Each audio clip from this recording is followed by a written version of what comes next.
وہ مبین صاحب کے ساتھ فیکٹری پہنچا۔ لیدر گارمنٹ کی یہ شہر کی سب سے بڑی فیکٹری تھی۔ اب تو کئی برسوں سے ہم بیرون ملک مال ایکسپورٹ کر رہے ہیں۔ انہوں نے موہت کو فیکٹری کے معائنے کے دوران بتایا۔ تمام سٹاف اور ورکرز سے موہت کا تعارف کروایا گیا۔ پھر وہ اس کے لیے مختص آفس کی طرف بڑھے۔ یہ آفس وقار کا تھا۔ دروازے کے ہینڈل پر ہاتھ رکھتے ہوئے انہوں نے پھیکی مسکراہٹ کے ساتھ موہت کو بتایا تو وہ چونک کر انہیں دیکھنے لگا، تو وہ مزید بولے۔ جب وقار یہاں سے گیا تب فارہان اس کے آفس میں آ گیا۔ وہ بہت مس کرتا تھا وقار کو۔ انہوں نے دروازہ دھکیلا اور اسے ساتھ اندر لے آئے۔ شاندار وال پینٹنگز، عمدہ فرنیچر اور دبیز کارپٹ۔ اس کے بعد جب فارہان بھی چلا گیا تو یہ آفس بند نہیں کیا گیا۔ روزانہ اس کی صفائی ہوتی ہے اور 2-4 سال بعد فرنیچر تبدیل ہوتا ہے۔ وہ مسلسل اسے بتا رہے تھے۔ موہت کچھ عجیب، تکلیف دہ اور بے چین سے احساسات کے زیر اثر ہر چیز کو دیکھ رہا تھا۔ تایا جان نہ جانے کیا کیا تفصیلات بتا رہے تھے۔ میں مکرم کو بھیجتا ہوں ابھی ٹھہر کے، وہ تمہیں چیدہ چیدہ معاملات سمجھا دے گا۔ باقی اب روزانہ آؤ گے تو دلچسپی بھی پیدا ہوگی اور سمجھ میں بھی آ جائے گا۔ وہ مسکرا کر بولے تو اس کا شانہ تھپک کر اسے وسیع میز کے پار رکھی ریوالونگ چیئر کی طرف اشارہ کیا۔ وہ جیسے کسی خواب کسی کیفیت میں چلتا اس کرسی تک آیا۔ بس یہ کرسی کبھی نہیں بدلی گئی، اور یہ میز، یہ وقار کی پسندیدہ چیزیں تھیں اور فارہان نے اسے گفٹ کی تھی۔ وہ میز کی سطح پر دونوں ہتھیلیاں جمائے کھڑے تھے۔ موہت اسی کرسی پر بیٹھ گیا۔ مبین صاحب کی آنکھوں میں خفیف سی نمی اتر آئی۔ آج اس کرسی کو اس کا صحیح حقدار مل گیا ہے، مگر وہ ان کی طرف متوجہ نہ تھا۔ وہ میز پر پڑی فارہان اور وقار افندی کی فریم شدہ تصویر اٹھا کے دیکھ رہا تھا، اور آج عرصے بعد وہ شدید جذباتیت کا شکار ہونے لگا تھا۔ وہ تو سد شکر تایا جان اسے مستقبل کی دعاؤں سے نوازتے ہوئے وہاں سے چلے گئے، ورنہ شاید اس کے تاثرات سے وہ آنے والے وقت کا تھوڑا سا اندازہ لگا ہی لیتے۔ اس نے کرسی گھسیٹی، دھپ سے اپنا بیگ ٹیبل پر پھینکا اور کرسی میں دھنس گئی۔ سن گلاسز اور کی چین ٹیبل پر رکھتے ہوئے اس نے سومیا کو گھور کر دیکھا۔ اسے کہتے ہیں الٹا چور کوتوال کو ڈانٹے۔ وہ تبصرہ کرتے ہوئے اپنی چیئر پر بیٹھا تھا۔ سومیا نے کھا جانے والے انداز میں اسے دیکھا۔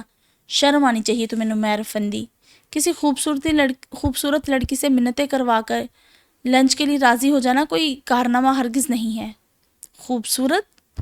اپنی آنکھوں کو خفیف سی جنبش دے کر اس نے ریسٹورنٹ میں ادھر ادھر گویا کسی خوبصورت لڑکی کو ڈھونڈا۔ اف! سومیا کا جی چاہا اسے کچا چبا جائے۔ تمہیں میں نظر نہیں آ رہی؟ آ رہی ہو، مگر تم نے خوبصورت کہا نا، وہ سادگی سے بولا۔ سومیا نے ٹیبل پر پڑا کانٹا اٹھا کے اس پر تان لیا۔ واجب القتل ہوتے ہیں ایسے بندے جو لڑکیوں کا دل توڑتے ہیں۔ اوکے اوکے، نمیر نے ہنستے ہوئے دونوں ہاتھ ہار ماننے والے انداز میں اٹھا لیے۔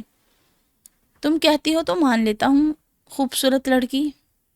سومیا کے دلکش نکوس میں سرخی دوڑ گئی۔ مصنوعی غصے سے اسے گھور کر بولی، ہاں خود سے تو کبھی نہیں مانو گے۔ آرڈر کرو لنچ کا، پھر مجھے ایک میٹنگ میں بھی جانا ہے۔ نمیر نے جلدی مچائی۔ ویٹر کو اشارے سے بلایا تو سومیا جلدی سے مینیو کارڈ اٹھا کر ڈشز دیکھنے لگی۔ اب بتاؤ جلدی سے، زندگی کیسی گزر رہی ہے؟ کوہنی میز کی سطح پر ٹکائے ہتھیلی پر چہرہ جماتے ہوئے وہ چہکتی آنکھوں سے اسے دیکھ رہی تھی۔ زندگی کا تو کام ہی ہے گزرنا، سو گزر رہی ہے۔ کرسی سے ٹیک لگا کر ٹانگیں پھیلاتے ہوئے آرام دہ حالت میں نیم دراز وہ ایسا ہی تھا۔ اوپر سے ٹھنڈا میٹھا چشمہ دکھائی دیتا تھا اور اندر سے کھولتا ہوا لاوا۔ ہر ایک دن اداس دن، تمہاری شب اداسیاں، کسی سے کیا بچھڑ گئے کہ جیسے کچھ بچا نہیں۔ وہ افسردہ سے انداز میں کہہ کر چپ ہو گیا تو سومیا کو خلجان ہونے لگا۔ خدا کے لیے نمیر، یہ اتنے ڈرونے شعر مت سنایا کرو۔ زندگی بہت حسین ہے، اسے اس کی خوبصورتی کے ساتھ محسوس کرو۔ سومیا یوں بولی جیسے محض ہاتھ جوڑنے کی کسر رہ گئی ہو۔ اس میں بچپنا تھا، کیونکہ اس نے زندگی کے تلخ حقائق کو ابھی تک نہیں چکھا تھا۔ جن کو زندگی نے ہمیشہ ٹھوکر پر رکھا ہو، انہیں یہ زندگی کیسی خوبصورت لگے سومیا ڈیئر، گہری سانس بھرتے ہوئے گویا اندر کی کثافت کو کم کیا۔ اگر بندے کی نظر ٹھیک ہو اور وہ اپنے آس پاس خوبصورت چیزوں کو آبزرو کرے تو زندگی واقعی حسین لگنے لگتی ہے، سومیا نے جتانے والے انداز میں کہا تو نمیر نے ادھر ادھر تانگ جھانک کر کارنر والی ٹیبل پر بیٹھی ایک آنٹی نما میک اپ زدہ عورت دریافت کر ہی لی۔ واقعی وہ دیکھو ذرا، کافی خوبصورت ہے آنٹی، انہیں دیکھ کے تو واقعی زندگی حسین لگتی ہے۔ ہاں، سومیا نے مایوس ہو کر کرسی سے پشت ٹکائی اور بازو سینے پر لپیٹ کر حسرت سے بولی، کاش تمہاری نزدیک کی نظر بھی اتنی ہی اچھی ہوتی۔ ویٹر کھانا سرو کرنے لگا تھا۔ یہ تمہارے روز روز کے آرڈر نہیں مانا کروں گا میں، آج ملاقات ہو گئی اینڈ دیٹس آل، مجھے ڈسٹرب مت کیا کرو۔ کھانے کے دوران وہ قطعی انداز میں اسے سمجھا رہا تھا۔ سومیا نے چکن کے پیس میں کانٹا پھنساتے ہوئے دانت نکوسے۔ اف، یعنی میں تمہیں ڈسٹرب کرنے لگی ہوں۔ بڑے انداز میں پلکیں بھی چپکائی، ہونٹوں کا پاؤٹ بھی بنایا۔ نمیر ضبط کرتے ہوئے بھی ہنس دیا۔ بالکل ڈک لگ رہی ہو ڈفر۔ وہ برا سا منہ بنا کر کھانا کھانے لگی، پھر اسے جتایا، میں تمہیں کبھی بھی ڈسٹرب کر سکتی ہوں نمیر افندی، کیونکہ ہم دونوں بہت اچھے دوست ہیں۔ بالکل، لیکن میرے راستے اور منزل الگ ہے سومی، یہ بات مجھ سے ملتے ہوئے یاد رکھا کرو۔ نمیر نے فی الفور جواب دیا، بلکہ وارننگ۔ عمارے دکھ کے ہاتھ روکے اسے دیکھنے لگی۔ کتنے بدتمیز لگتے ہو اس طرح میرا دل توڑتے ہوئے، افسوس سے کہہ کر وہ پھر سے کھانا کھانے لگی۔ اسے بہت بھوک لگتی تھی۔ اب دکھ کی باتیں اپنی جگہ اور کھانا اپنی جگہ۔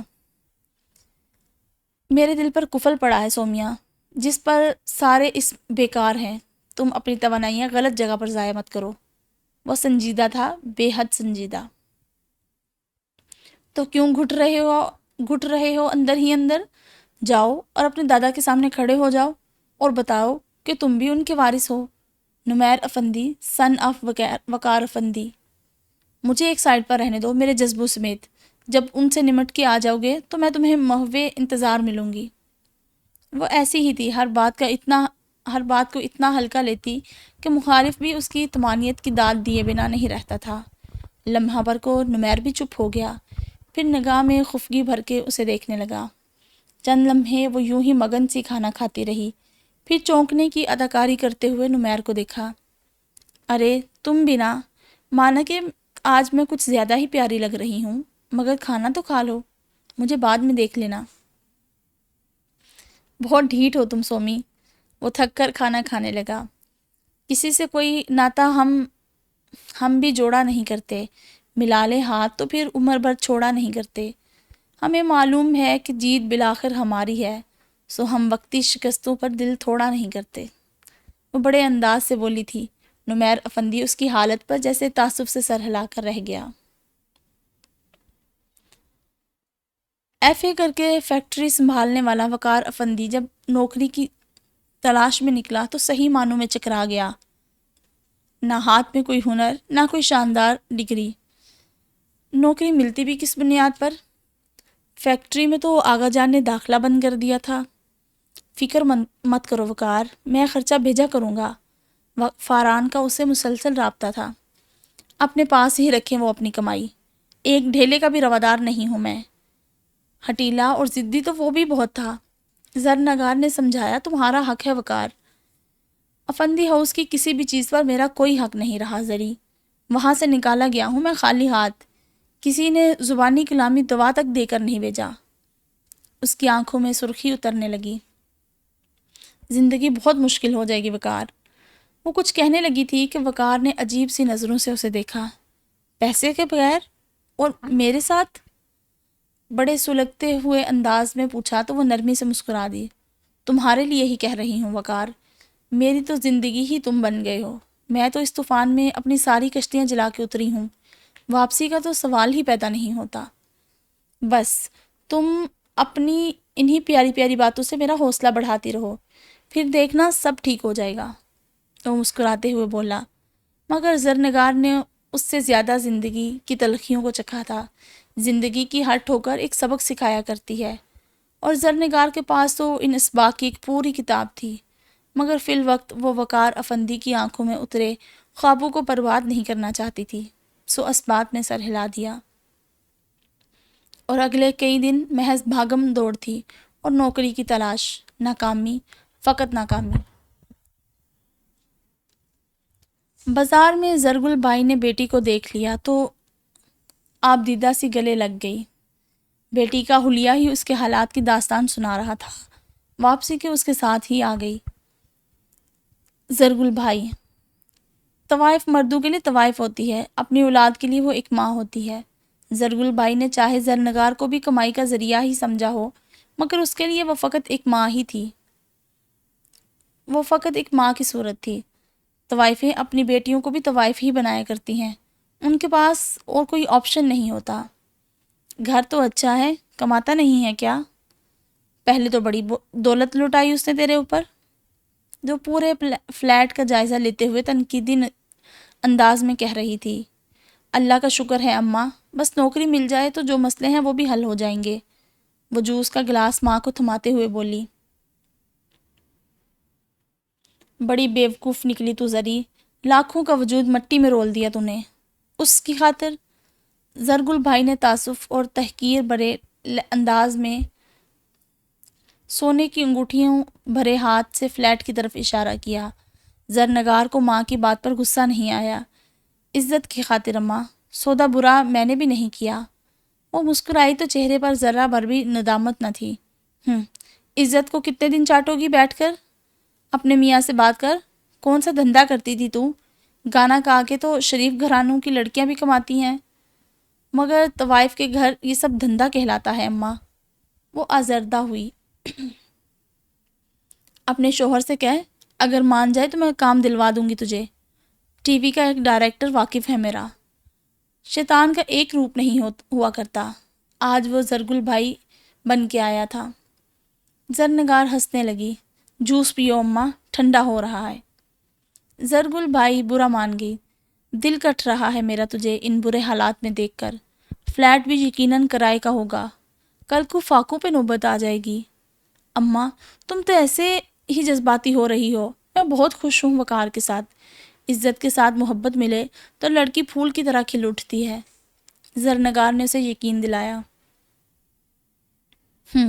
کل تو اسی عزت کی چٹنی کے ساتھ روٹی لگا کے کھانا۔ وہ سر جھٹکتے ہوئے جوس کے گھونٹ بھرنے لگی۔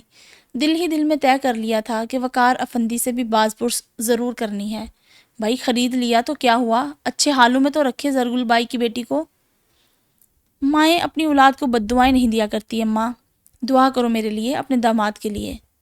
زرنگار نے تعصب سے اسے دیکھا۔ میں نے تو سمجھایا تھا زری، عیش کر رہی تھی تو کوٹھے پر۔ یہ عشق و عاشقی طوائفوں کو راس نہیں آتی۔ وہ ابھی بھی متاسف تھی۔ زرنگار نے اسے ٹوکا۔ میں طوائف نہیں تھی ماں، بس ایک طوائف کے گھر پیدا ہونا میرا گناہ بن گیا تھا۔ تو میں نے بھی تیری لاج رکھی، کبھی کام دھندے کا نہیں کہا تجھے، پتہ ہے لوگ کتنا دیتے تھے تیرا، مگر میں نے کہہ دیا بچی صرف آواز بیچے گی اور بس۔ زرگل بائی اپنا احسان جتا رہی تھی۔ زرنگار نے گہری سانس بھری۔ وہ دل ہی دل میں دعا کر رہی تھی کہ وقار کے آنے سے پہلے ہی ماں چلی جائے، مگر ہر دعا کی قسمت میں قبولیت نہیں لکھی ہوتی۔ تھکا ماندہ وقار اسی وقت گھر آیا تو زرگل بھائی کو وہاں پا کر اسے جھٹکا سا لگا۔ فی الفور زرنگار کو دیکھا۔ وہ بھی گڑبڑائی۔ اماں آج بازار میں مل گئی تھی تو گھر دیکھنے چلی آئیں۔ دیکھ لیے گھر؟ گھر آئے مہمان کو اب کیا کہتا، پھر دل نواز بیوی کی ماں۔ ہاں دیکھ لیا۔ زرگل بائی گلاس رکھتے اٹھ کھڑی ہوئی اور وقار کے بالمقابل آ کر چبھتے ہوئے لہجے میں بولی، پھٹا پرانا حال اپنی نازو پلی بیٹی کا، اس سے اچھے حالوں میں تو یہ طوائف کے کوٹھے پر تھی وقار افندی، تم تو ایک طوائف جتنا بھی نہیں کما سکے۔ اف! زرنگار کا دماغ چکرا سا گیا۔ ادھر وقار افندی ایک دم سے غیظ و غضب کی لپیٹ میں آیا تھا۔ مہرماں سب سے پہلے آ کر گاڑی میں بیٹھی اور فائل کھول کر نوٹس چیک کرنے لگی۔ باقی تینوں بھی بس آنے ہی لگی تھی۔ ڈرائیونگ سیٹ کا دروازہ کھلا تو مہرماں نے بے دھیانی سے ڈرائیور کو دیکھا اور پھر اپنے نوٹس کو دیکھنے لگی، مگر پھر ایک جھٹکا کھا کر اس نے دوبارہ سر اٹھا کر دیکھا۔ ڈرائیونگ سیٹ پر موہد افندی پورے کروفر کے ساتھ براجمان تھا۔ ایکسکیوز می مسٹر، اس گاڑی میں ہم جاتے ہیں، تیوری چڑھائے ہوئے اطلاع دی۔ نہیں مرضی تو نہ جاؤ، پتہ تو ہوگا تمہیں یہ بابا جان کی گاڑی ہوا کرتی تھی، آج سے میں یہ استعمال کیا کروں گا۔ موہد افندی نے بے حد اطمینان سے کہتے ہوئے اس کا دماغ گھما ڈالا تھا۔ موہد کی بات سن کر مہرماں کا دماغ گھوم گیا۔ بدتمیز اور اکھڑ تو وہ پہلے بھی لگتا تھا، مگر اب تو اس نے حد ہی کر دی تھی۔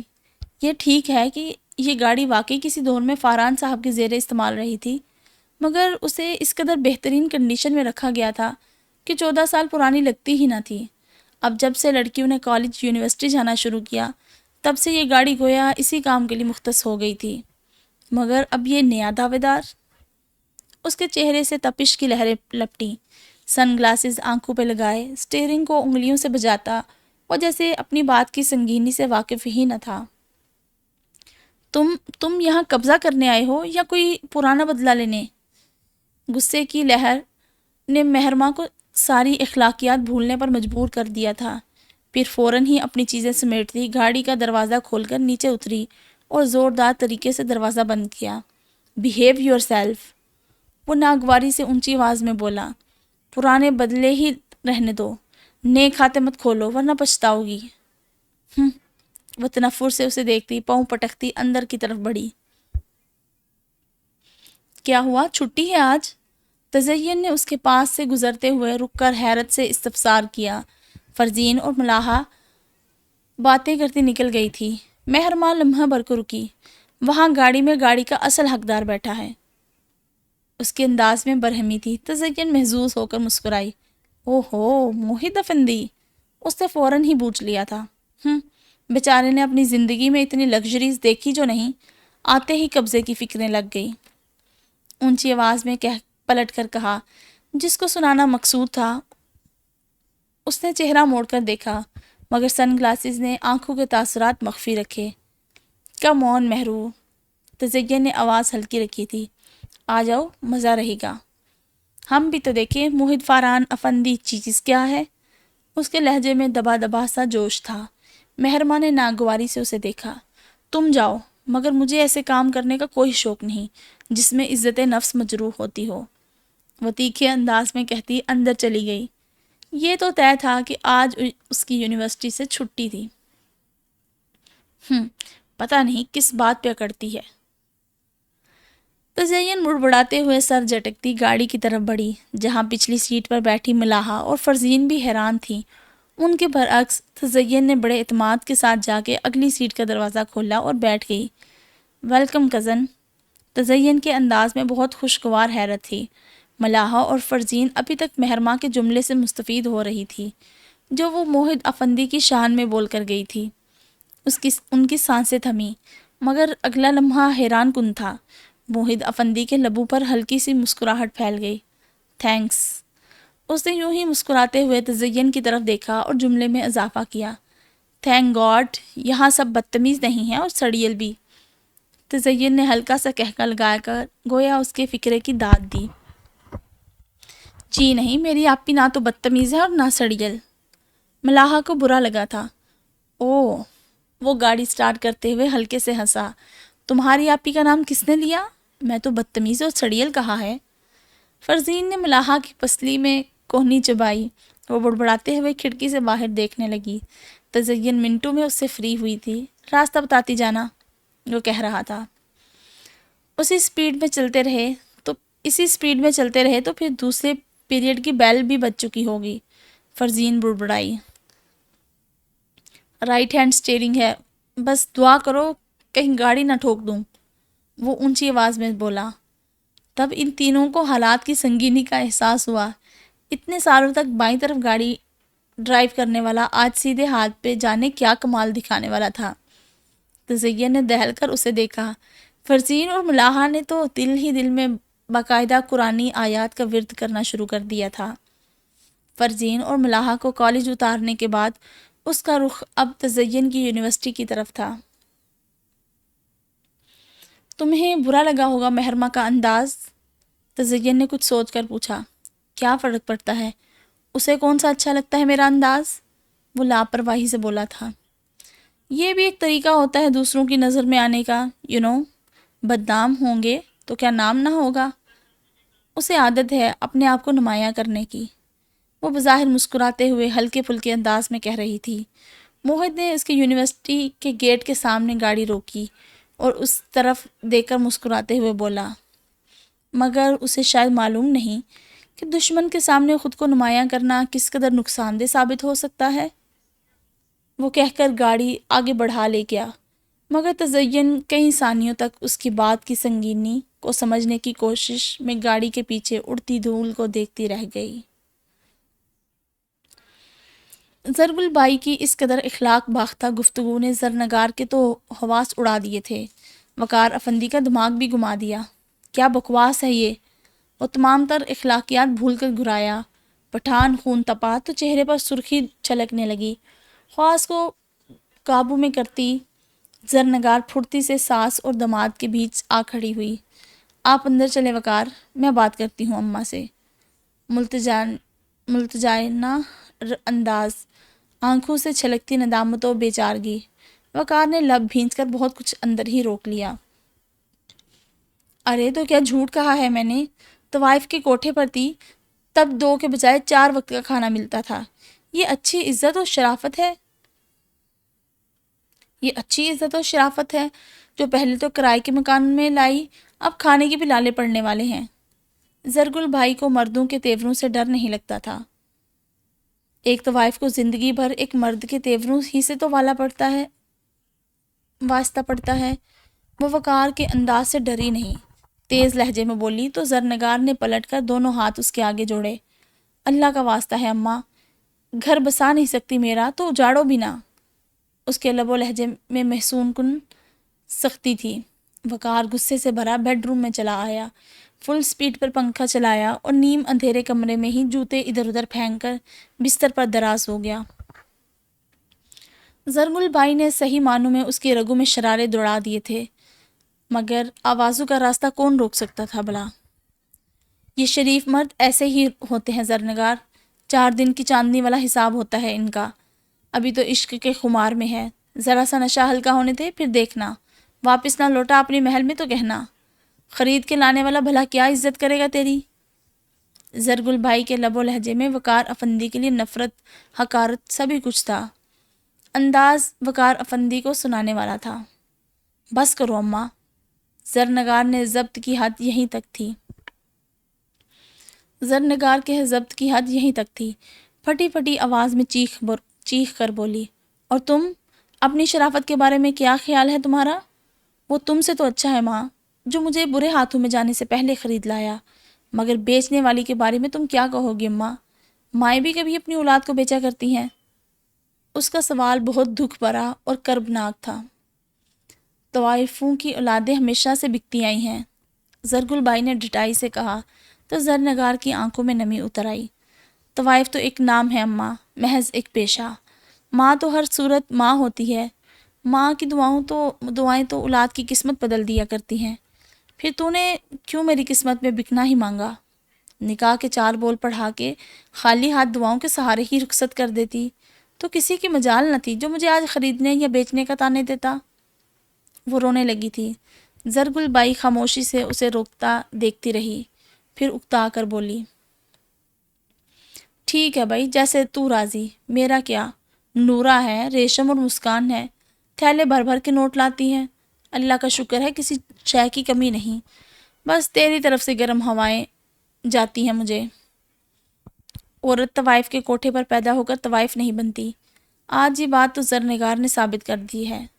وقار افندی اندر سے سرد لہجے میں بولتا باہر نکلا تھا، پھر اس نے انگشت شہادت سے زرگل بائی کی طرف اشارہ کرتے ہوئے حقارت اور تعصب سے کہا، طوائف ہونا ایک سوچ اور احساس کا نام ہے جو زری نے اپنے اندر پیدا ہی نہیں ہونے دیا اور جو تم نے کوٹ کوٹ کر بھرا ہے۔ زرگل بائی نے اپنا ہینڈ بیگ اٹھایا اور چلنے کو تیار ہوئی، زپ کھول کر بیگ میں سے اچھی خاصی رقم نکال کر بنا گنے بیٹی کی طرف بڑھائی، یہ لے، پہلی بار تیرے گھر آئی ہوں۔ میرے کون سا باپ کی کمائی ہے جو خوش ہو کے لے لوں اماں، جاؤ اور آئندہ کبھی مت آنا۔ زرنگار نے اپنے شانے کے گرد وقار کے مضبوط بازو کا سہارا محسوس کرتے ہوئے قطعی لہجے میں کہا تو زرگل بائی نے خشونت بھری نگاہوں سے بیٹی کو دیکھا۔ اپنے شوہر کی زبان بولنے لگی ہو تم بھی؟ نکاح پڑھوایا ہے اس کے ساتھ اماں، پیسوں سے نہیں اپنے عمل سے خریدا ہے اس نے مجھے۔ ساری عمر غلامی کروں اس کی تو بھی کم ہوگی۔ زرنگار کی آواز بھرا گئی تھی۔ ٹھیک ہے بھائی، ختم تیری میری، مر گئی تو نہ آئیو گلیوں میں، سمجھوں گی جنا ہی نہیں تھا میں نے تجھے۔ وہ نوٹ بیگ میں ٹھونسی بڑبڑاتے ہوئے وقار اور زرنگار سے اعلانے قطع تعلق کرتی چلی گئی۔ زرنگار نے آگے بڑھ کے جلدی سے دروازہ لاک کر دیا، جیسے پھر سے زرگل بائی کے آنے کا اندیشہ ہو، اور پھر پلٹ کر ڈرتے ڈرتے وقار کو دیکھا۔ وہ صوفے میں دھنس گیا تھا، چہرے پر سنجیدگی کی چھاپ تھی۔ زرنگار کا دل ڈوب سا گیا۔ وہ آہستہ روی سے چلتی ہوئی آ کر صوفے کے بازو پر بیٹھی اور جھک کر وقار کے گلے میں دونوں بازو ڈال دیے اور رخسار اس کے گال سے مس کیا۔ سوری وقار، مجھے پتا ہوتا کہ اماں آپ سے اتنے برے طریقے سے بات کریں گی تو میں کبھی ان کے کہنے پر انہیں اپنے گھر نہ لاتی۔ اس کی آواز بھرائی ہوئی اور انداز میں پشیمانی تھی، اور وہ جو سنجیدگی سے زرنگار کی کلاس لینے کی سوچ کر یہاں بیٹھا تھا، اس کے معذرت کے اس قدر دل برانہ انداز پر ہی ٹھنڈا پڑ گیا۔ ناراض تو نہیں ہے مجھ سے؟ وہ اپنا شک دور کرنا چاہتی تھی۔ اتنے پیارے انداز سے مناؤ گی تو کون کافر ناراض رہ سکتا ہے؟ اس کے بازو پر ہاتھ رکھتے ہوئے وہ اس کے قریب آنے کے انداز کی طرف اشارہ کرتے ہوئے بولا تو زرنگار نے مسکراتے ہوئے سر اس کے شانے پر رکھ دیا۔ کل ایک جگہ جاب کے لیے جانا ہے، دعا کرنا کام بن جائے، تنخواہ بھی بہت اچھی دے رہے ہیں۔ وقار نے مسکراتے ہوئے خوشخبری سنائی تو زرنگار کھل اٹھی۔ اس کے دل سے دعا نکلی تھی، انشاءاللہ ضرور ہو جائے گی نوکری۔ ایک تو یہ آغا جان بھی نہ، انہیں کوئی بتاتا کیوں نہیں؟ ہر انسان اصولوں کے لیے نہیں بنا، بلکہ اصول انسانوں کے لیے بنائے جاتے ہیں۔ سمرا کو وقار اور اس کی خوبصورت بیوی کو گھر سے بے گھر کرنے کا سخت دکھ اور افسوس تھا، مگر صرف دکھ اور افسوس سے بات نہیں بنا کرتی۔ اس لیے فاران خاموشی سے فیکٹری سے لائی فائل چیک کرتے ہوئے آپ ہی کچھ ہمت دکھا دیتے۔ سمرا کو ان کی خاموشی سے بھی چڑ ہوئی۔ سمجھانے کی کوشش تو کی تھی آغا جان کو، مگر تم جانتی تو ہو، اب تو تمہیں بھی ان کی نیچر کا پتہ چل چکا ہے۔ وہ قلم سے ہنسوں کو درست کرتے ہوئے ساتھ ساتھ اس کی تشریح کے لیے بولے تو وہ مزید کڑی۔ بڑا اچھا سمجھایا، اور مجھے تو ماں جی پر حیرت ہو رہی ہے۔ مائیں تو بچوں کی نظر کا اشارہ تک سمجھ لیتی ہیں، مگر انہوں نے تو آغا جان کے ساتھ مل کر اپنے بیٹے کا دل ہی دکھا دیا۔ فرحان افندی کو محسوس ہوا سمرا واقعی ڈسٹربنس کا شکار تھی، مگر اس سے پہلے کہ اس کی تسلی کے لیے کچھ کہتے، دروازہ کھٹکھٹانے کی آواز پر چونک گئے۔ آ جائیں، سمرا نے اونچی آواز میں کہتے ہوئے دروازے کی طرف دیکھا، اور پھر کھلتے دروازے سے ماں جی کو اندر آتے دیکھ کر سمرا جلدی سے اپنی جگہ سے اٹھی، آگے بڑھ کر احتراماً ان کا ہاتھ تھام کر بستر پر لا بٹھایا۔ وہ آزردہ دکھائی دیتی تھی۔ فاران نے بھی فائل سمیٹ دی اور اٹھ کر ماں جی کی طرف آ گئے۔ وہ پہلے بھی ان کے کمرے میں کبھی کبھار ہی آتی تھی، اور ان چند ماہ میں تو وہ بھی بند کر دیا تھا جب سے فاران کی شادی ہو گئی تھی۔ خیریت تو ہے ماں جی؟ انہوں نے پرتشویش انداز میں استفسار کیا تو ماں جی کی آنکھیں بھر آئیں۔ جس ماں کا لاڈلا جگر کا ٹکڑا کاٹ کے بے دردی سے پھینک دیا گیا ہو، اس کی زندگی میں اب خیریت کہاں رہی؟ وہ آہ بھر کر بولی، پھر دوپٹے کے پلو سے بہتی آنکھیں پونچھنے لگی۔ سمرا نے جتانے والے انداز میں شوہر کو دیکھا۔ آپ آغا جان سے بات کریں نا، ہماری تو انہوں نے ایک نہیں سنی۔ فرحان افندی بے بسی سے بولے۔ تو وقار کو سمجھا، اس 2 کوڑی کی عورت کی خاطر ہم سب کو چھوڑ گیا ہے وہ، انہوں نے شکوہ کیا۔ اگر وہ 2 کوڑی کی عورت ہے تو پڑا رہنے دیتے اس گھر کے کسی کونے میں، اس کی خاطر کیوں گھر سے نکال دیا آغا جان نے اپنے بیٹے کو؟ فاران کو ماں جی کے الفاظ پر سخت اعتراض ہوا تھا، انہوں نے ناپسندیدگی سے کہا، انسان کو اپنے جسم سے بہت محبت ہوتی ہے، مگر کسی عضو کو جب کینسر ہو جائے تو اسے کاٹ کر الگ کرنا ہی پڑتا ہے، وہ بھی تو طوائف کو اٹھا کر لے آیا گھر لے آیا تھا۔ ماں جی کا اپنا فلسفہ تھا۔ آخر میں شکایتی انداز میں بولی تو فاران کو تعصب ہوا۔ سمرا کا تو دل بہت چاہ رہا تھا تقریر جھاڑنے کو، مگر یہاں چھوٹوں اور خصوصاً بہوؤں کا بیچ میں بولنا سخت معیوب سمجھا جاتا تھا، اور چند ماہ پرانی بہو تو واجب القتل قرار پاتی شاید۔ ہوگی وہ طوائف ماں جی، مگر وقار سے شادی کرنے سے پہلے تک نہ۔ اس گھر میں تو وقار افندی کی بیوی کی حیثیت سے آئی تھی وہ، آغا ذوالفقار افندی کی بہو بن کر۔ فاران جذباتی ہونے لگے، اور ماں جی لاجواب، مگر آغا جان کے بنائے اصولوں میں زندگی گزار کر اب تو غلط فیصلہ بھی غلط نہیں لگتا تھا۔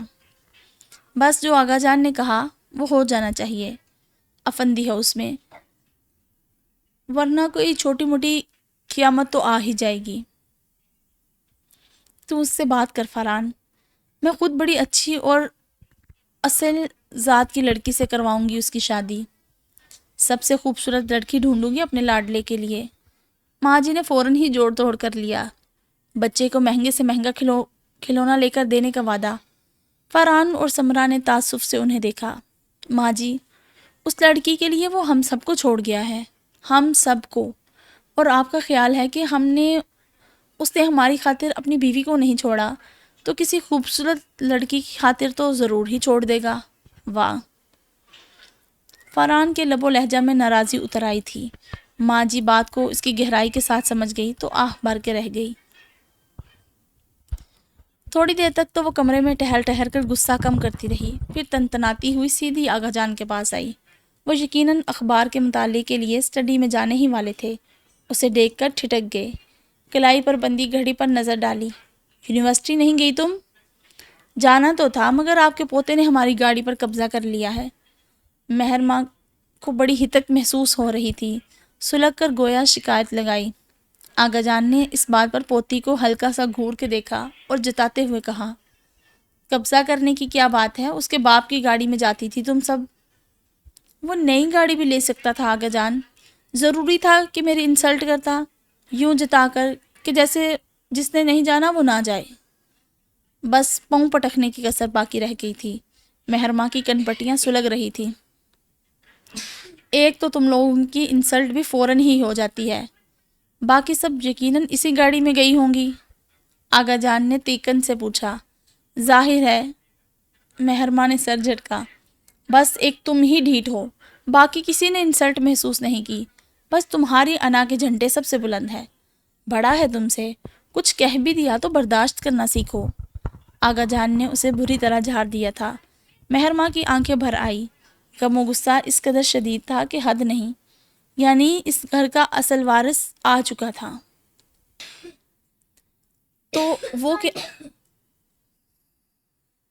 تو وہ کیا تھی؟ محض لڑکیاں، بلکہ انچاہی اولاد، بیٹیاں۔ اس کے لب کچھ کہنے کو پھڑپھڑائے، مگر پورا یقین تھا کہ ساتھ ہی آنسو بہہ نکلیں گے، تو لب کاٹ کے رہ گئی۔ دیکھو مہرو، اچھا ہوا ابھی یہ بات ہو گئی۔ 2 بیٹے کھوئے ہیں میں نے، تب جا کے اس گھر کا وارث ملا ہے مجھے، اور میں نہیں چاہتا کہ تم کسی خرابی کا باعث بنو۔ ان کا لب و لہجہ دبنگ تھا، جتاتا ہوا، اس کی اوقات بتاتا ہوا۔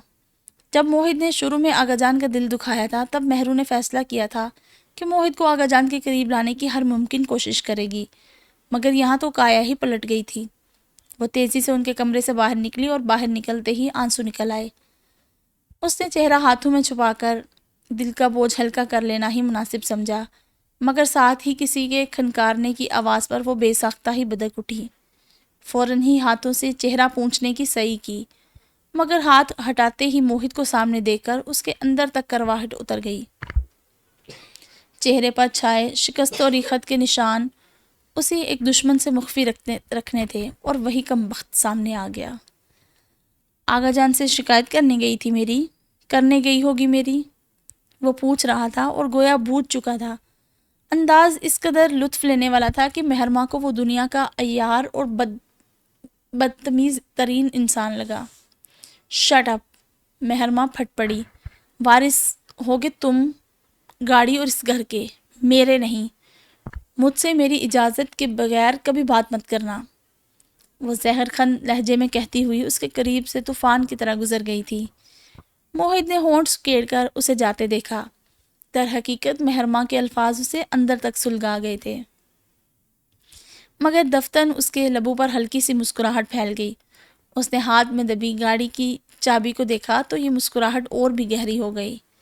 اس نے قدم آگے بڑھاتے ہوئے کی چین کو اچھال کر کیچ کیا تو وہ خود کو بڑا حشاش پشاش محسوس کر رہا تھا۔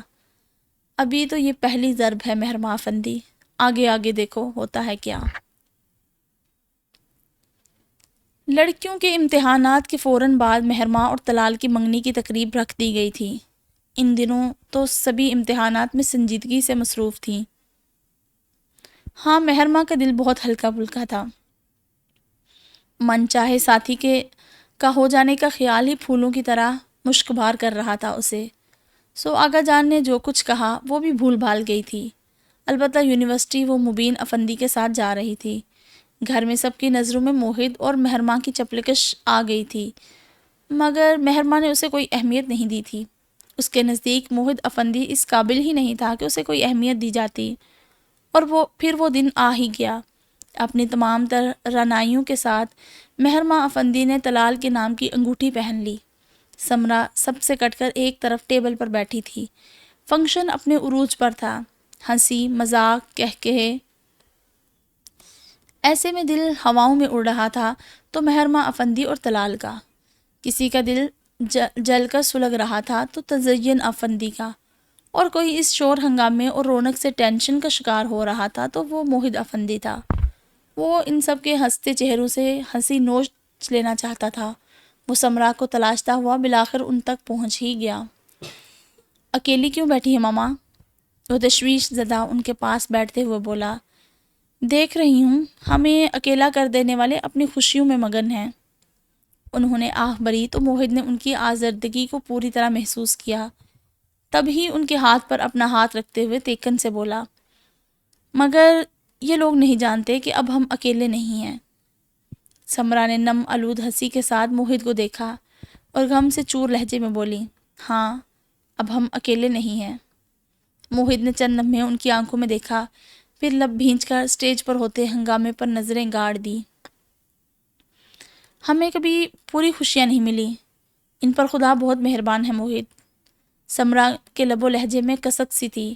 ایک خلا تھا جو پور ہونے کا نہ آتا تھا، ایک کمی تھی جو کسی طور مکمل ہوتی ہی نہ تھی، مانو پزل کا ایک ٹکڑا بیچ میں سے غائب ہو گیا اور سارے ٹکڑے جوڑ لینے پر بھی تصویر سمجھ میں نہ آتی ہو، محض اس ٹکڑے کی غیر موجودگی کی وجہ سے۔ تو کیا ان کی پوری تصویر ہی اس ٹکڑے میں تھی، وہ گمشدہ ٹکڑا، ان کے وجود کا حصہ؟ ان میں سے کوئی بھی اپنی مکمل خوشی نہیں پا سکے گا ماما، تب ان کو اندازہ ہوگا کہ اللہ کیسے نامہربان ہوتا ہے۔ موہد کی سلگتی نگاہیں آج محفل کی جان بنے طلال اور مہرماں کے مسکراتے چہروں پر تھی، اور ہاتھ سمرا کے ہاتھ پر۔ زرنگار نے دروازہ کھولا تو اس کے وہم و گمان میں بھی وہ ہستی نہ تھی جو اس کی چوکھٹ کے باہر کھڑی تھی۔ آپ؟ وہ بحر حیرت و بے یقینی میں غوطہ کھا گئی۔ بہت سے کام انسان کو اپنی دلی رضا کے بنا بھی کرنے پڑتے ہیں، وہ کام جو ان کے پیاروں کی محبت ان سے کرواتی ہے۔ ماں جی مدبرانہ مگر زخمی لہجے میں کہتی۔ زرنگار کی تقلید میں فلیٹ میں داخل ہوئی تو زرنگار نے ان کے پیچھے اضطراری نگاہ ڈالی۔ اکیلی آئی ہوں، ڈرائیور کچھ دیر بعد لے جائے گا آ کر۔ کوئی طوائف کے گھر آنے کو تیار ہی نہ تھا، ماں جی نے بڑے رسان سے کہا، اور پھر زرنگار کی اڑی رنگت دیکھی، مگر اس کا حوصلہ بھی کمال تھا، ہلکے سے مسکرا دی۔ طوائف تو اپنا گھر چھوڑ آئی ماں جی، میں تو خود آپ کے بیٹے کے گھر رہ رہی ہوں، آپ بے فکر ہو کر آئے۔ وہ ہنکارا بھرتی صوفے پر بیٹھ گئی، بہت تکلف سے، جیسے چھوٹتے ہی بھاگ نکلنے کا پروگرام ہو۔ وقار کہاں ہے؟ وہ بڑے روب و دبدبے سے بات کرتی تھی۔ انداز ایسا تھا گویا زرنگار سے مخاطب ہونا ان کی شان کے خلاف ہو، مگر بات کرنا مجبوری ٹھہری۔ انہیں کہیں نوکری مل گئی ہے، وہیں جاتے ہیں، اب شام کو واپسی ہوگی۔ زرنگار نے ہاتھ مسلے، شرمندگی، ندامت حد سے سوا۔ ایک ماں کا لاڈلا بیٹا اس کے عشق میں رل گیا تھا۔ ماں جی بھی سن کر تڑپی، تیرا بیڑا گرک ہو، اس نے تو ساری عمر کما کے نہ کھایا، کہاں رول رہی ہے میرے ہیرے کو۔ زرنگار کی پیشانی چمک اٹھی۔ اتنا بڑا آفس بنا کے دیا تھا اس کے باپ نے اسے، وہاں بیٹھ کے گھر آ جاتا تھا بس، اور ہر ماہ نوٹوں سے جیب بری ہوتی تھی میرے لاڈلے کی۔ ان کے تو کلیجے پر ہی ہاتھ پڑ گیا تھا۔ اچھی نوکری ہے ماں جی، وہ خوش ہیں۔ زرنگار نے ہمت کی، خاک اچھی ہوگی۔ انہوں نے حقارت بھری نگاہ اس پر ڈالی۔ مہینے بعد 5-6 ہزار لاتا ہوگا، اتنے تو وہ یار دوستوں پر لٹا دیا کرتا تھا۔ میں آپ کے لیے ٹھنڈا لاتی ہوں۔ زرنگار ان کی تلخی سے گھبرا گئی۔ رہنے دو، پی کر آئی ہوں میں۔ انہوں نے ایسے منع کیا کہ جیسے وہ زبردستی ہی پلا دے گی۔ پتہ نہیں طوائف کے برتن میں کھانا حلال بھی ہے یا نہیں۔ انہیں اپنے لاڈلے کی قسمت پر رونا آنے لگا، منہ بارا بھی تو گند پر۔ گھبرائی ہوئی سی زرنگار ان کے سامنے والے صوفے پر ٹک گئی۔ اگر میں ڈھیر سارا روپیہ دے کر تیری زندگی بنا دوں تو کیا تو میرے بیٹے کو چھوڑ دے گی؟ ماں جی سودا کرنے آئی تھی۔ زرنگار کے دل کو کسی نے مٹھی میں بھینچ لیا۔ ایک زندگی کو چھوڑ کر تو اسے پایا ہے ماں جی، اب پھر سے زندگی پانے کے لیے اسے چھوڑ دوں؟ زرنگار نے بڑے حوصلے سے پوچھا، میرے ساتھ کتابی باتیں مت کر۔ انہیں غصہ آیا، طوائف زادی ہے، کھلے ہاتھوں پیسے خرچ کرتی ہوگی۔ وقار کو باپ نے آگ کر دیا، تجھے اللہ تللے نہیں کروا سکتا، اب اس کی جان چھوڑ دے، بدلے میں جو مانگے گی دوں گی، روپیہ، زمین۔ نہ ماں جی، وہ تڑپی، بڑی مشکل سے طوائف کے کوٹھے کا لیبل اتارنے کا موقع ملا ہے، روپے پیسے کے بدلے شوہر دے دوں گی تو پھر سے طوائف ہی کہلاؤں گی۔ وقار کی آنکھوں پہ ایسی جذباتی باتوں کی پٹی باندھی ہوگی تم نے، مگر یہ دیکھو۔ انہوں نے حقارت سے کہتے ہوئے اپنا بڑا سا پرس کھولا تو اس میں 1000 کی نوٹوں کی گڈیاں پڑی ہوئی تھی۔ ایسی ہی کئی گڈیاں اور دوں گی، اور پھر دیتی رہوں گی، بس ایک بار میری وقار کو چھوڑ دے۔ وہ اسے للچا رہی تھی۔ زرنگار پھیکے انداز میں مسکرائی، یوں کہنا کہ جینا چھوڑ دوں؟ بکواس بند کرو، یہ شکار پھانسنے والی باتیں میرے دل پر اثر نہیں کریں گی۔ وہ آگ ببولا ہونے لگی، مگر پھر کچھ خیال آیا تو دھیمی پڑ گئی۔ اس پر رحم کر، وہ کہاں عادی ہے اس مزدوروں والی زندگی کا؟ اس سے محبت کے دعوے کرتی ہے تو اسے آرام و سکون کی زندگی جینے کیوں نہیں دیتی؟ تو اسے چھوڑے گی تو وہ میری طرف پلٹ آئے گا۔ اب وہ اسے جذباتی طور پر کمزور کرنے کی کوشش کرنے لگی۔ ماں جی، کھلے دروازے سے وقار اندر آیا تو لب و لہجے میں بے یقینی سی تھی۔ پتہ نہیں ماں کی بات سن کر یہ بے یقینی لب و لہجے میں در آئی تھی یا ماں کو وہاں موجود پا کر۔ وہ بے قرار ہو کر انہیں باہوں میں بھرنے کو اٹھی۔ اسے کہہ تجھے چھوڑ دے وقار، اسے روپوں میں تول دوں گی، بس یہ تجھے چھوڑ دے۔ بچوں کی سی ضد۔ وقار نے تسلی امیز ایک نگاہ زرنگار پر ڈالی جو زرد رنگت لیے کھڑی تھی۔ یہ چھوڑ بھی دے ماں جی، مگر میں اسے نہیں چھوڑ سکتا۔ وقار مسکرایا تو اس مسکراہٹ میں طمانینت کے سارے رنگ تھے۔ اور پتہ ہے، ایک خوشخبری بھی ہے۔ وہ شوق ہوا، ماں کو ساتھ لیے صوفے پہ دھنستے ہوئے بولا۔ وہ چونکی۔ وقار افندی نے اپنے مخصوص لاڈلے انداز میں ان کے شانے پر سر رکھا اور ان کے کان سے منہ لگایا۔ آپ دادی بننے والی ہیں۔ ایک کرنٹ سا ماں جی کے پورے وجود میں دوڑ اٹھا تھا۔ اف! انہیں ناپاکی کا شدید احساس ہوا۔ انہوں نے بے اختیار وقار کو زور سے پرے دھکیلا۔ خبردار، خبردار، جو اس پلید عورت کی اولاد کو ہمارا وارث کہا تو۔ وہ غصے اور نفرت سے چیخی تھی۔ وقار نے حیرت و بے یقینی سے انہیں دیکھا۔ وہ میری اولاد ہوگی ماں جی؟ جیسی ماں ویسی اولاد۔ ان کی تو بس تھوکنے کی کسر باقی رہ گئی تھی۔ وقار افندی بلند قامت کے ساتھ اٹھ کھڑا ہوا۔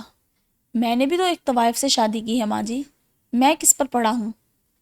صدمے سے چور وقار افندی کا سوال بہت کڑا تھا اور دھک سے بھرا۔ ماں جی لاجواب ہو گئی۔ یونیورسٹی لائف ختم ہو گئی تھی۔ طلال سے ملنا، باتیں کرنا ایک خواب سا لگنے لگا۔ ملائکہ اس کے منگنی کے بعد واپس جا چکی تھی۔ خواہ مخواہ سمرا چچی اور موہت سے مت الجھنا، وہ جانے سے پہلے مہر ماں کو نصیحت کر کے گئی تھی۔ مجھے کیا ضرورت ہے؟ ان دنوں تو یوں بھی وہ نئی زندگی کے نئے سپنوں میں گم تھی۔ بات کو یوں ہی اڑا دیا۔ طلال کئی روز سے ملنے کا کہہ رہا تھا۔ منگنی والے دن اچھا موقع تھا لانگ ڈرائیو کا، تم مانی ہی نہیں۔ مہر ماں ہنسی۔ واہ، منگنی والے دن لانگ ڈرائیو؟ پہلا کپل ہوتے ہم دونوں۔ اچھا، آج تو آ جاؤ، آئس کریم ہی کھا لیں۔ وہ تو ہم اپنے اپنے گھروں میں بھی کھا سکتے ہیں۔ مہر ماں نے ہنسی دبائی۔ اوفو یار، تم آئس کریم کھا لینا، میں تمہیں دیکھ لوں گا بس۔ وہ بے تاب و بے قرار تھا۔ مہر ماں کا دل معصوم سے تفاخر سے بھرنے لگا۔ چاہے جانے کا احساس ایسا ہی ہوا کرتا ہے، ہواؤں میں اڑانے والا۔ بس پھر ڈن ہو گیا، شاپنگ مال میں ہی مل لیں گے ہم اور وہیں آئس کریم بھی کھا لیں گے۔ آغا جان یہ سب پسند نہیں کرتے طلال، مہر ماں نے اسے احساس دلایا۔ اسی لیے تو انہیں انوائٹ نہیں کیا۔ وہ اس قدر اطمینان سے بولا کہ مہر ماں کو ہنسی آ گئی، جسے روکتے ہوئے وہ بولی، چلو ٹھیک ہے، مگر یہ پہلی اور آخری بار ہوگا طلال۔ میں خود بھی اس طرح پبلک پلیس پر منگیتر سے ملنے کی قائل نہیں۔ اوکے اوکے، ابھی تو اچھی شکل بنا کے آنا، بعد کی بعد میں دیکھی جائے گی۔ وہ جیسے ٹالنے کو بولا تھا، ہنستے ہوئے موبائل آف کرتی پلٹی تو اپنے پیچھے لان میں ٹہلتی تزین کو دیکھ کر ٹھٹک گئی۔ جانے وہ کب چہل قدمی کے لیے آئی تھی؟ مہر ماں کو دیکھ کر مسکرائی تو اسے بھی غالباً لب پھیلانے پڑے۔ طلال کا فون تھا؟ اس نے تیکن سے پوچھا تو مہر ماں بے اختیار گہری سانس لی، وہ اس کی باتیں سن چکی تھی۔ اس نے محض سر ہی ہلایا۔ وہ منتظر رہی کہ شاید تزین اس بارے میں اس سے مزید پوچھے، مگر وہ ٹہلتی ہوئی لان کے دوسرے سرے تک چلی گئی تو سر جھٹک کر مہرو اندر کی طرف بڑھ گئی۔ وہ ابھی ابھی اسی خواب سے اٹھا تھا، پسینے میں شرابور، تیز ہوتی دھڑکن لیے، اور وحشت تھی کہ جاگ جانے کے بعد بھی کم نہ ہوئی تھی۔ طوائف کا بیٹا، ناجائز اولاد، گسٹیم اور برستی بارش والی طویل سیاہ رات، جس نے نمیر افندی کی قسمت کا سارا کھیل ہی بدل دیا تھا۔ اس نے اٹھ کر سائڈ ٹیبل پر رکھی پانی کی بوتل اٹھا کر منہ سے لگا لی اور گٹا گٹ پانی پی گیا۔ وہ اٹھ کر چلتا ہوا ننگے پاؤں ہی کھڑکی تک آیا اور پردے ہٹا کر کھڑکی کھول دی۔ سورج نکل رہا تھا، مگر نسیم سحر میں ابھی نرمی اور کیف باقی تھا۔ اس نے 2-3 گہری سانسیں لے کر تازہ ہوا کو پھپھروں میں بڑھتے ہوئے گویا اندر کی کثافت کم کرنے کی کوشش کی، مگر اندر جلتا بھانبڑ کسی طور سرد ہی نہ پڑتا تھا۔ ہاں، جو آگ 14 سال سے نہ بجھی وہ اب کیا بجھے گی؟ وہ خود پہ استہزائیہ مسکرایا۔ اس کے ہر انداز سے اذیت جھلکتی تھی۔ وہ زندگی جینے کی کوشش کرتا تھا، مگر یہ خواب اور خود سے کیے گئے عہد اسے دوبارہ سے اسی دور میں پٹخ دیتے تھے۔ وہ چونکا، پلٹ کر دیکھا، تکیے کے پاس رکھا اس کا موبائل تھر تھرا رہا تھا۔ استجاب سے بھویں اچکاتا وہ بستر کی طرف بڑھا۔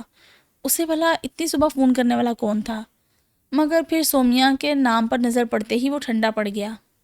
پہلے فون کاٹنے کا سوچا، پھر ایسے ہی فون اٹھا لیا۔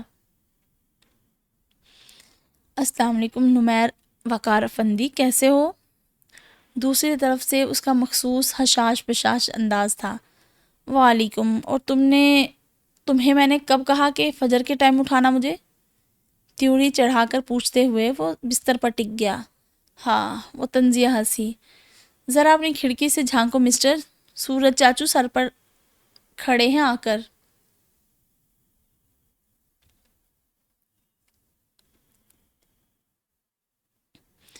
پھر بھی یہ فرض تمہیں تفویض نہیں کیا تھا میں نے، وہ اسی انداز میں بولا۔ تم چپ رہو، تم سے کسی نے مشورہ نہیں مانگا۔ وہ اسے باقاعدہ ڈپٹ کر بولی تو وہ اکتایا۔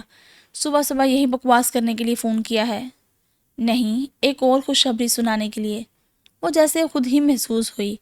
اس کی خوشی ایسی ہی تھی، بچوں جیسی بے ساختہ، مگر نمیر ذرا بھی متاثر نہیں ہوا۔ سنائے بغیر تمہیں چین تو آئے گا نہیں، اس لیے جلدی سے بتا دو، میرے پاس فضول باتوں کے لیے وقت نہیں ہے۔ بڑے اکھڑے اور بد تہذیب لہجے میں بولا تو دوسری طرف لمحہ بھر کے لیے خاموشی چھا گئی۔ چلو ٹھیک ہے، پھر سرپرائز ہی صحیح۔ قدرے توقف کے بعد وہ پھیکے لہجے میں بولی تو نمیر افندی کو جی بھر کے غصہ آیا۔ ایک تو پہلے ہی وہ اس خواب کے زیر اثر بھرا بیٹھا تھا، اوپر سے سومیا کے یہ ڈرامے، وہ ہتے سے اکھڑ گیا۔ دماغ تو ٹھیک ہے تمہارا، صبح صبح یہ ڈرامے دکھانے کے لیے کال کی ہے تم نے؟ بے وقوف سمجھا ہوا ہے مجھے، یا پھر بے وقوف بنانے کی کوشش کرتی ہو؟ نمیر، وہ دھنگ رہ گئی۔ اس سے پہلے بھی وہ لڑتا الجھتا تھا، مگر اس قدر بدتمیزی اور بدمزاجی کا مظاہرہ نہیں کیا تھا۔ شٹ اپ سومیا، اور ایک بات لکھ کے رکھ لو، جو تم چاہتی ہو وہ میں کبھی نہیں بن سکتا، کبھی بھی نہیں، انڈرسٹینڈ؟ وہ بری طرح چلایا۔ دوسری طرف وہ آنکھوں میں آنسو لیے گنگ تھی۔ لائن کاٹ دی گئی۔ سومیا کو گویا دنیا سے رابطہ منقطع ہو گیا تھا۔ اس کا معصوم سا دل بہت بری طرح ٹوٹا تھا۔ مبین افندی کو قدرت نے شادی کے 3 سال بعد بھی اولاد کی خوشی سے محروم رکھا تھا۔ ایسے میں سمرا کے پاؤں بھاری ہونے کی خبر نے افندی ہاؤس میں خوشی کی لہر دوڑا دی۔ ماں جی روتی جاتی اور سمرا پر سے صدقے کے روپے وار کر کام والیوں کو دیتی۔ اپنا سر پھرا لاڈلا بیٹا یاد آتا، اس نے بھی تو انہیں خوشخبری دی تھی۔ سب ان آنسوؤں کو خوشی کے آنسو سمجھتے۔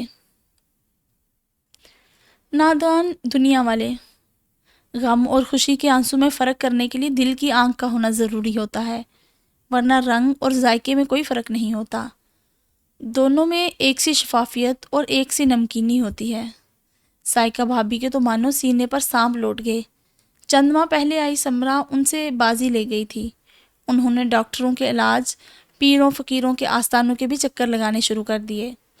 دوسروں کی خوشی سے حسد کرنے والے در حقیقت اللہ کی تقسیم کی نفی کر رہے ہوتے ہیں، ورنہ جو چیز اللہ نے کسی کو دی ہو اس سے جلنا کیسا، جبکہ ہر کسی کو قسمت کے مطابق ملنے کا وعدہ ہے۔ سائیکہ بھابھی کو اندر ہی اندر سمرا سے حسد پیدا ہو گیا۔ ان کے خیال میں سمرا نے یہ خوشخبری سنا کر ان کی حیثیت گھٹا دی تھی، اور اللہ بہتر جاننے اور فیصلے کرنے والا ہے۔ تو ہے کسی کی مجال کہ اس کے کیے کے خلاف جائے؟ وہاں تو دھم مارنے کی بھی جگہ نہیں۔ سائیکہ بھابھی بھی جلتی، تڑپتی، سلگتی سمرا سے نفرت کرتی، مگر وہ اس کے نصیب کا بدل نہیں سکتی تھی۔ صد شکر پروردگار کا کہ اس نے کچھ اختیار انسان کو دے کر کن کا اختیار اپنے پاس ہی رکھا، ورنہ انسان نہ تو کسی کو روزی دیتا اور نہ ہی اچھی قسمت، اور اللہ ہی بہترین جاننے والا اور سمجھنے والا ہے۔ بے شک۔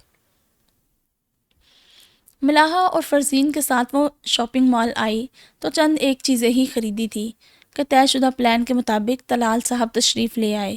مسکراتی نظروں سے وہ بے نیاز آنے کی کوشش کرتی مہرماں کو دیکھتا ملاحہ اور فرزین سے ہائی ہیلو کر رہا تھا۔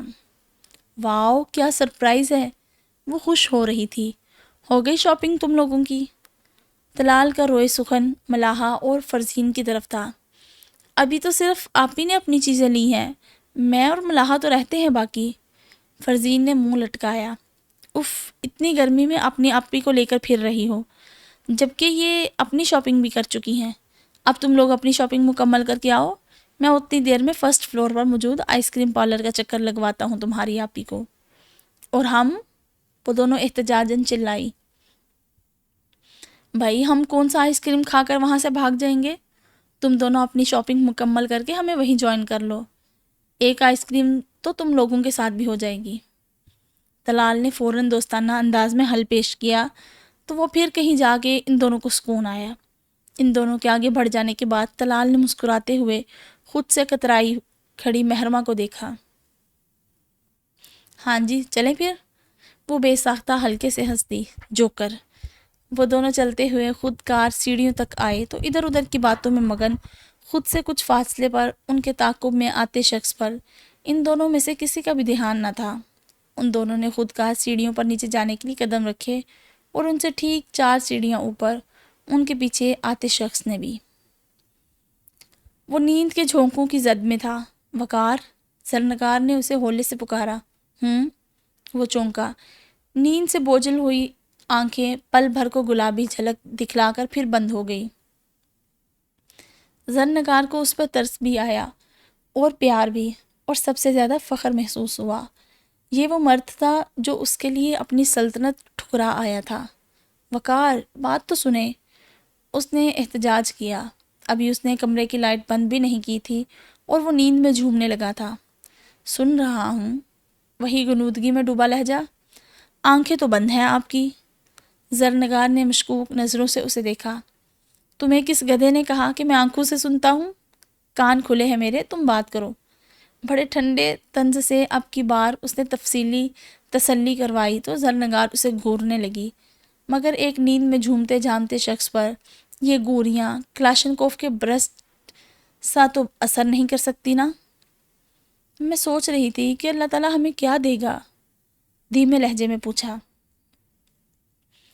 تم کو میں اور مجھے تم مل گئی، اب اور کیا چاہیے ہمیں؟ وہ مطمئن تھا سرشار۔ اولاد کی بات کر رہی ہوں، زرنگار نے ٹوکا۔ وہ بھی اللہ بہتر ہی کرے گا۔ وہ قانع تھا، اللہ نے اسے زرنگار دے دی، آگے بھی وہ بہترین ہی دے گا۔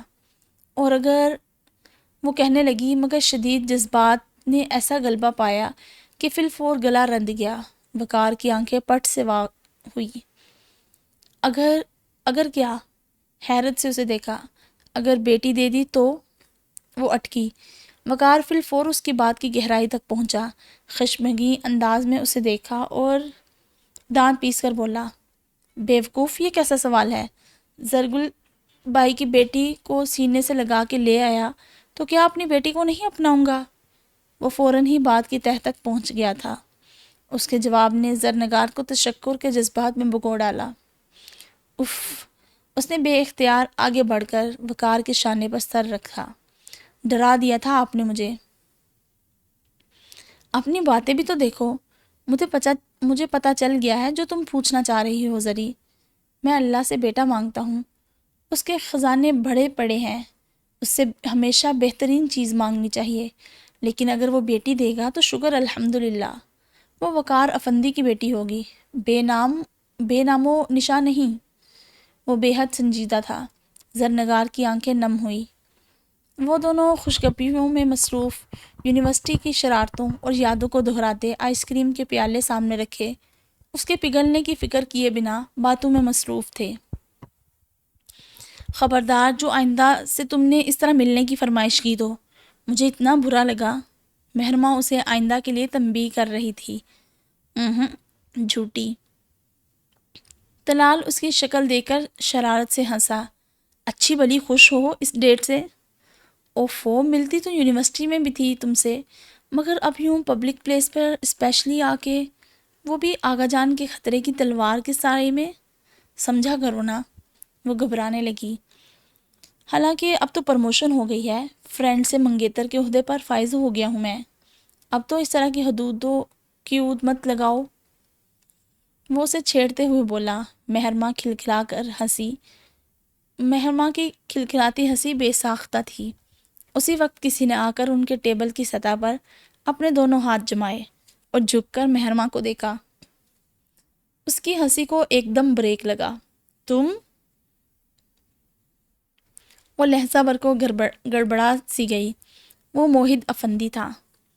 ہاں میں، وہ چبا کر بولا۔ تم یہاں کیا کر رہی ہو؟ وہ طلال کی موجودگی کو قطعی نظر انداز کیے ہوئے مہرماں سے پوچھ رہا تھا۔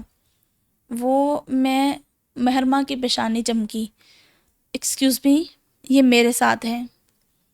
طلال نے گویا اس کی توجہ اپنی طرف مبذول کروانا چاہی۔ موحد سیدھا ہوتے ہوئے اس کی طرف متوجہ ہوا تو پیشانی پر ناگواری سے بل پڑے ہوئے تھے۔ کیوں مسٹر؟ کس رشتے سے؟ مہرماں بھگ سے اڑی۔ طلال نے بھی بمشکل ضبط کیا۔ منگیتر ہے یہ میری۔ منگیتر ہو، شوہر نہیں، جو یوں کھلے عام لیے پھر رہے ہو۔ وہ بگھو کے مارتے ہوئے بولا تو مہرماں تلملا اٹھی۔ موہت بیہیو یور سیلف، دانت پیس کر بھرپور غصے سے کہا تو موہت نے اسے گھورا اور چبا چبا کر بولا، یہ بات تم ذرا چل کے باہر آغا جان کو بتا دو، وہ باہر گاڑی میں بیٹھے ہیں۔ مہرماں کے قدموں تلے سے صحیح معنوں میں زمین سرکی تھی۔ ڈونٹ وری مہرو، میں بات کر لیتا ہوں ان سے۔ طلال نے خواہ مخواہ کی سنسنی پھیلانے والے موہت افندی پر ایک کڑی نظر ڈالتے ہوئے مہرماں کو تسلی دی تھی۔ تم نے جتنی باتیں کرنی تھی کر لی مسٹر طلال، آگے ہمارا گھریلو معاملہ ہے، اٹھو تم، موہت نے ٹھنڈے لہجے میں کہتے ہوئے طلال پر گویا اس کی حیثیت واضح کی تھی۔ ملاحہ اور فرزین ساتھ ہیں میرے۔ مہرماں کو ذرا حوصلہ ہوا۔ ہاں وہ تو مجھے نظر آ ہی رہی ہیں۔ موہت کا طنز کمال کا تھا۔ مہرماں کو اس کا جتانے والا انداز سلگا گیا، مگر غلطی تو بہرحال اس کی اپنی تھی۔ وہ کرسی گھسیٹتی اٹھ کھڑی ہوئی، اپنا شولڈر بیگ اٹھایا اور طلال کو دیکھا۔ میں چلتی ہوں، فون پر بات کروں گی۔ اندر سے خوف زدہ سہی، مگر وہ کم از کم طلال کے سامنے یہ کمزوری ظاہر نہیں کرنا چاہتی تھی۔ پھر موہت کو دیکھا۔ فرزین اور ملاحہ اندر ہیں مال میں، میں کال کر لیتا ہوں، موبائل تو ہوگا نا ان کے پاس؟ وہ اسے آگے چلنے کا اشارہ کرتے ہوئے بولا تو وہ اسبات میں سر ہلاتی چل پڑی۔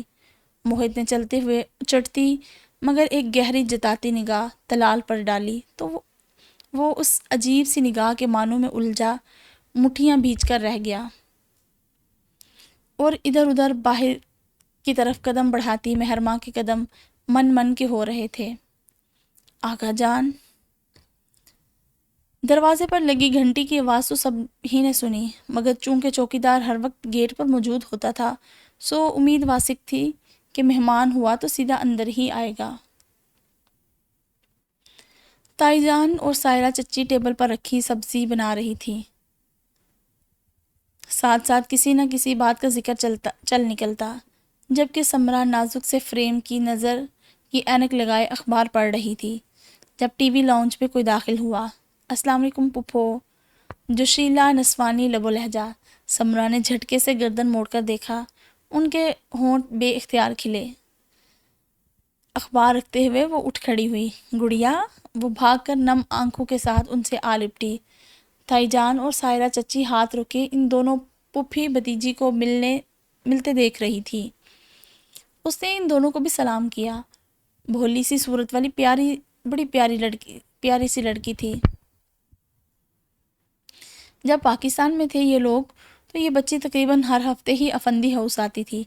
موہت کی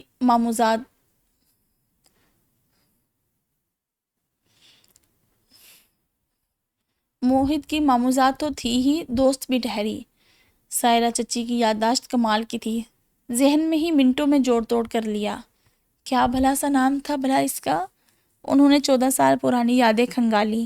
ہاں، سومیا نام تھا اس کا، جسے پیار سے سب گڑیا کہتے تھے۔ وقت کس پل کیا چال چلنے والا ہے اور قسمت کیا کھیل دکھانے والی ہے، یہ کوئی نہیں جان سکتا۔ سومیا اپنی پھپھو کے گلے میں باہیں ڈال کے بیٹھی تھی اور اب اسے انتظار تھا اپنے بچپن کے دوست موہت افندی کا۔